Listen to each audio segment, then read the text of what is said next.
గద్దరన్న లేకపోతే తెలంగాణ లేదు, విమలెక్క లేకపోతే తెలంగాణ లేదు. ముందు వాళ్ళని గుర్తు చేసుకోవాలి.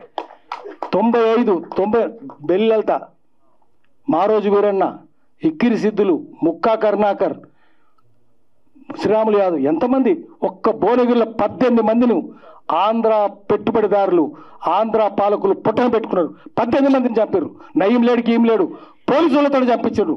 ఆ పోలీసు వాళ్ళు ఇప్పుడు మీ పక్కన ఊరుకుంటామా? మేము ఇప్పుడు ఉన్నారు కదా, అధికారంలో క్షమాపణ చెప్పాలి, సంజాయిషి ఇచ్చాలి.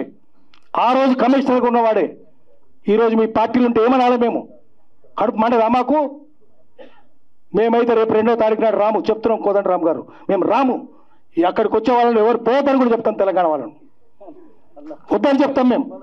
లేలే వినాలే, మనం వినాలి. అటు నిరంతర జాగరూకత. ఇట్లనే అన్నారు కేసీఆర్ 5 ఏళ్ళు. ఎవరు కాంగ్రెస్ తెలంగాణ తెచ్చింది, ఒప్పుకోవాలి. అది 41 మంది ఎమ్మెల్యేలు సంతకాలు పెట్టి సోనియా గాంధీకి ఇచ్చింది. ఆ తర్వాత సోనియా గాంధీ అమర త్యాగాలని చూసి బిల్లు పెట్టింది. అప్పుడు కేసీఆర్ ఎక్కడున్నాడు? పార్లమెంట్లో కూడా లేడు. 5 ఏళ్ళు అసెంబ్లీకి పోలేదు, పార్లమెంట్కి పోలేదు. అయినా భరిద్దామన్నారు. శ్రీకాంత్ శంకరమ్మ గారు పైకి రావాలి, అమ్మ రామ్మ పైకి.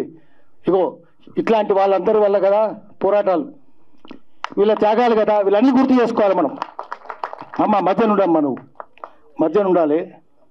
ఎంత కడుపు రగిలితే ఆత్మహత్య చేసుకుంటారు? ఆమె కడుపు ఎంత రగిలి ఉంటుంది? అందుకని ఆ రోజు అటువంటి పోరాటాలు జరిగినాయి. సోనియా గాంధీ కూడా ఆమె ఇచ్చింది. కేసీఆర్ 5 ఏళ్ళు పార్లమెంట్ పోలే, 5 ఏళ్ళు మహబూబ్నగర్ పోలే, అయినా చూద్దామన్నాం. అట్లా ఆ తర్వాత కరీంనగర్ మలబోలే. చూడొద్దు, మొదటి రోజు నుంచే తప్పును తప్పని చెప్పాలి. అది తెలంగాణ చైతన్యం. మనం సహిస్తామంటే తప్పు అవుతుంది. మనం కూడా మౌనంగా ఉంటే కూడా కుమ్మక్కైనట్టు లెక్క. Silence is conveyance, conveyance is betrayal. తప్పును తప్పని చెప్పాలి. అప్పుడు వాళ్ళ త్యాగాలకు మనము గుర్తులమవుతాం, వాళ్ళ త్యాగాలకు అర్హులమవుతాం. చివరికి ఒక్క మాట చెప్పి ఆపేస్తా. గద్దరన్న ఎంత త్యాగాలు చేసిండు, ఎంత పోరాటాలు చేసిండు. దాని వెనక అరగోపాల్ గారు లాంటి వాళ్ళు, వాళ్ళ మేధావుల ప్రవచన, వాళ్ళు చెప్పితే కూడా ఉన్నాయి, వాళ్ళ బోధనలు కూడా ఉన్నాయి. అయితే ఈరోజు గద్దరన్న సరిగ్గా శివాజీ ఎక్కడుండో అట్లనే చూపించిండు. ఒక చిన్న చెప్పేసి ఆపేస్తాను నేను, ఎందుకంటే ఎక్కువ లోతులకు పోను. చార్లీ చాప్లిన్ మీరు వినుంటారు. ప్రతి ఒక్కరు చార్లీ చాప్లిన్ కాపీ చేసేవాళ్ళు. మా శంకర్కు తెలుసు, ఎన్ శంకర్కు. చార్లీ చాప్లిన్ చెప్పులు, చార్లీ చాప్లిన్ కర్ర, చార్లీ చాప్లిన్ గొడుగు, చార్లీ చాప్లిన్ మీసాలు, చార్లీ చాప్లిన్ నెక్టై, ఇవన్నీ ఉండేటి. హెయిర్ క్రాప్ అన్ని చార్లీ చాప్లినే. చార్లీ చాప్లిన్ ఇమిటేషన్ కాంపిటీషన్ పెట్టిందట. దానికి చార్లీ చాప్లిన్ కూడా పోయిండు. ఆయన కూడా కాంపిటీషన్లో పాల్గొన్నాడు. ఆయనకు 4th ప్రైజ్ వచ్చిందట. గద్దర్ అనేది కనుక పెడితే ప్రతి ఊర్లో 10 మంది గద్దర్ అనేక ఇమిటేట్ చేసేవాళ్ళు ఉంటారు. ప్రతి ఊర్లే ఇంతమందిని తయారు చేసిండు గద్దర్. ఇదే గోసి, ఇదే గొంగడి, ఇదే రుమాలు, గొల్ల రుమాలు, ఇదే కర్ర. వాడు లూటీ చేస్తుంటే మనం లాఠీ లేపాలన్నాడు గద్దరన్న. అందుకనే శివాజీ విశాఖపట్నం దేశమంతా, ఆయన అక్కడి నుంచి వచ్చిన వాళ్ళే కదా, వంగపండు ప్రసాద్, వీళ్ళందరూ కలిసి అక్కడ ఇక్కడ అంతటా చైతన్యం చేసిండ్రు. కాబట్టి గద్దర్ లాంటి కళాకారుడు ఇంకా రాడు, పుట్టడు. మళ్ళా పోరాటం చేయాలంటే తప్పు జరిగితే ఈ శివాజీ లాంటి వాళ్ళందరూ ముందు పెట్టుకోవాలి, మా వెన్నెలమ్మను ముందు పెట్టుకోవాలి, విమలక్కను ముందు పెట్టుకోవాలి, ప్రజలు చైతన్యం చేయాలి. ఎక్కడ తప్పు జరిగినా ప్రశ్నించాలి, మొదటి రోజు నుంచే ప్రశ్నించాలి. చిన్న తప్పును కూడా సహించొద్దు. మా కడుపు మంటదా? ఎవరు వాళ్ళు? చంపినోడు ఎవరు? ఎక్కడ చచ్చిన వాళ్ళు ఎవరు? వాళ్ళే ఇప్పుడు మీ పక్కన నుండి ఎట్లా ఊరుకుంటాం? అందుకనే మేము పేరు చెప్తలేము, మనం సదా జాగరూకతతో ఉందాము. లేదు లేదు అట్లా అంటాం, ఇంకా తప్పంటాం. అమ్మ వినం, మేము కాంగ్రెస్ వాళ్ళు కూడా తప్పడతాం, గల్లా బట్టి అడుగుతాం. మీరు తప్పు చేయకండి. 2వ తారీఖు నాడు ఎవరు తెలంగాణ వాదులైతే పోకండి. మీరు దొంగ పనులు చేస్తున్నారు. అదే మహేందర్ రెడ్డి కదా కారణమైంది వీళ్ళందరికీ. మీ పక్కన ఉంటాడా? అదే దానం నాగేందర్ తెలంగాణ కొట్టింది కదా, మీ పక్కన ఉంటాడా? సిగ్గుందానం తెలంగాణలకు? నాకైతే సిగ్గు మసులుతుంది కడుపు. ఎవరైనా సరే లాఠీ లేపి నెత్తి వాళ్ళు కొట్టాలని ఉంది. అందుకనే అందరు దొంగల్ని పక్కన పెట్టుకున్నారు కదా. కేసీఆర్ పక్కన దొంగలంతా ఇప్పుడు మీ పక్కన ఉంటారా? మేము ఎక్కడ ఉన్నాం, వాళ్ళు ఎక్కడ ఉన్నారు? గద్దర్ ఎక్కడ ఉన్నారు? మేము ఐక్య కార్యాచరణ కమిటీ ఎంత పెద్ద పోరాటం చేసింది. ఎక్కడ ప్రజల సమస్య ఉంటే అక్కడ పోయినాం. మేము ఓపెన్ కాస్ట్ అయితే పోయినాం, ఫార్మాసిటీ అయితే పోయినాం, రైతులు చచ్చిపోతే పోయినాం, ప్రతి చోట పోయినాం. అట్లా త్యాగాలతో వచ్చింది, రాజకీయ నాయకులతో రాలేదు. ఏ రాజకీయ నాయకులతో రాలేదు. సోనియమ్మ ఒకతే. కాంగ్రెస్ వాళ్ళు ఇచ్చింది కరెక్టే, ఒప్పుకుంటాం, చేసింది కరెక్టే. కానీ ప్రజల త్యాగాలతో తెలంగాణ వచ్చింది, అమరుల త్యాగాలతో పోరాటం వచ్చింది, గాయాలతోటి వాళ్ళకి ఎన్ని త్యాగాలు చేసిండ్రు. అందుకనే మేము త్యాగాలను కలుసుకుందాం.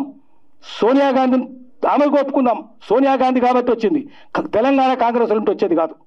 సోనియా గాంధీ ఢిల్లీలో కూర్చున్నది కాబట్టి వచ్చింది. అందుకని మనం సోనియాని కూడా తలుచుకుందాం, థ్యాంక్ఫుల్గా ఉందాం సోనియా గాంధీకి. కానీ తెలంగాణ కాంగ్రెస్ వాళ్ళు మాత్రం ఒప్పుకునేది లేదు, చంద్రబాబును కూడా ఒప్పుకునేది లేదు. మాకు భయం అవుతుంది, రేపు మళ్ళా చంద్రబాబు గారిని గెలిస్తే తెలంగాణ ఆంధ్ర కలిసిపోద్దేమో, మీ కాంగ్రెస్ వాళ్ళే కలుపుదామంటే మా ఆంధ్రలో మాకు భయం అవుతుంది. ఎందుకంటే అటువంటి సూచనలు కనిపిస్తున్నాయి. కాబట్టి మిత్రులారా, లాఠీ లేపడానికి లాఠీ పట్టుకొనే ఉందాం, లూటీ చేసే లాఠీ లేపుదాం. మేము 2వ తారీఖు నాడు జరిగేది మేము బాయ్కాట్ చేస్తున్నామని ఇప్పుడే హెచ్చరిస్తున్నాం, అట్లా ప్రకటిస్తున్నాము. మేము రావాలంటే మీరు దానికి అర్హత సంపాదించాలి, లేకపోతే చేసిన తప్పులని సరిదిద్దుకోవాలి. లేకపోతే మేము తెలంగాణ ప్రజలు ఇంకా పిలిపిస్తున్నాము. జనవరి 2వ నాడు మీరు చేసే సన్మానాలకు ఏ ఉద్యమకారులు పోవద్దని చెప్పి మేము శాసిస్తున్నాం. నమస్కారం. మా యాదగిరి అన్నని కాంట్రడిక్ట్ చేయడం కాదు, కానీ 10 ఏళ్ళు కేసీఆర్ గౌరవించుకోలే. గౌరవించే నాయకుడు దొరికినప్పుడు మనం ఆదరించాలి. ఇలా రేవంత్ రెడ్డి గారు ఒక్క నిమిషం ఇది సందర్భం కాదు. మీరు మాట్లాడడం తప్పు, 100% తప్పు. నేను మాట్లాడే తప్పు అంటున్నాను. ఇంత సందర్భమే కాదు, మీరు మాట్లాడకూడదు అట్లా. సందర్భమే కాదు, మీరు మాట్లాడే సందర్భం కాదు అది. ఎట్లా మాట్లాడతారు మీరు? అరే మన ఆదరించలేదు. ముఖ్యమంత్రి రెడీ ఉంటే మీరు రానంటే ఏమన్నట్టు? అది కాంట్రాడిక్ట్ చేయడానికి వచ్చారా మీరు? మీ వ్యక్తిగత స్టేట్మెంట్ బయట ఇవ్వండి, ఇక్కడ కాదు కదా. జూన్ 2న జరిగేటటువంటి సందర్భము మన తెలంగాణ కోసం మనం జరుపుకున్న పండగ అది. మీరు కాంట్రాడిక్ట్ చేసేట్లొద్దన్నా, ఇది సందర్భం కాదు. ప్రతి దగ్గర ఒక్కటి వినండి, మీరు ప్రతి దగ్గర ఇప్పుడు రాజకీయ అవసరాలు వేరు. రేపు తెలంగాణ కోసము మీరు తప్పు మాట్లాడుతున్నారు.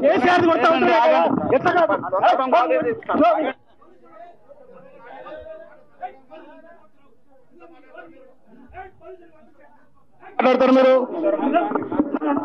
రమా ఒక్క నిమిషం. యాదగిరి అన్న సారీ, యాదగిరి అన్న సారీ అన్న. రమా ఇగో అన్న పాశమన్న ప్లీజ్, సందర్భం వేరు, ఇది సందర్భం వేరు అన్న.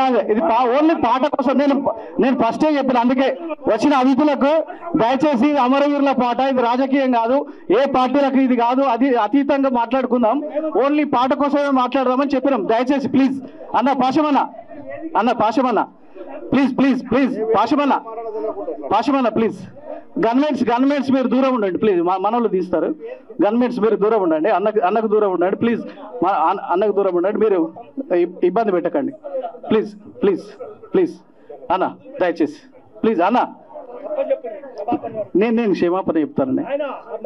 నేను మీకు పాదాలకు దండం పెడతాను, ఎందుకంటే ఇది సందర్భం. ఇది అంతే, ఒక పాట చేసినాం, ఇది ఇంత అన్న. మనం ఒక వేదిక అన్న, మనం ఒక వేదిక పెట్టుకుందాం అన్న. మనం వేరే వేదిక పెట్టుకుందాం ప్లీజ్ అన్న. కుటుంబ సభ్యులు వచ్చారు, వాళ్ళ ముఖాలు చూడు, వాళ్ళు బాధపడతారు అన్న. పాశమన్న అన్న ప్లీజ్ పాశమన్న కూల్ అన్న. అక్క విమలక్క ఒక ముచ్చట చెప్పండి ప్లీజ్, ఒక్కటే అన్న. అరే ఏందే పాశమన్న, ఏందే